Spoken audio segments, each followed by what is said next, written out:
Kapag ba na PCO training ay accredited na din as Pollution Control Officer?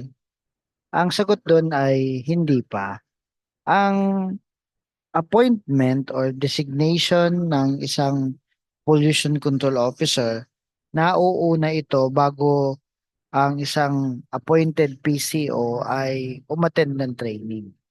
So pagkatapos mong maka-establish na ikaw na ang PCO ng company, a-attend ka ngayon ng 40-hour basic PCO training course conducted only by EMB recognized training institution.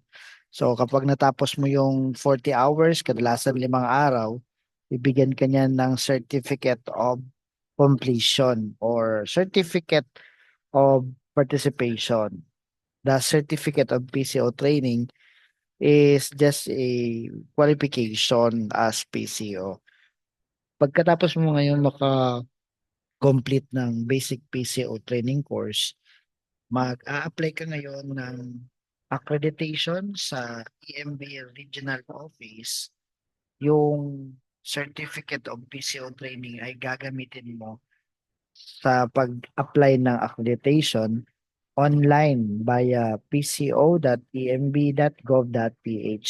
Once na approve na ang iyong application, lalo na kapag bayad ka na ng 500 pesos sa processing fee, i-issuean ka ng Certificate of Accreditation signed by the Regional Director of EMB Regional Office. So kung ang tanong ay accredited ka na ba after ng PCO training? The answer is yes. No. Kailangan mo pa ding mag-apply ng accreditation sa EMB Regional Office at may issue ka ng Certificate of Accreditation signed by the Regional Director. Only EMB can issue Certificate of Accreditation. Ang training provider naman can only issue Certificate of PCO training. So, appointment, training, accreditation. Yan yung sequence para maging isang accredited pollution control officer.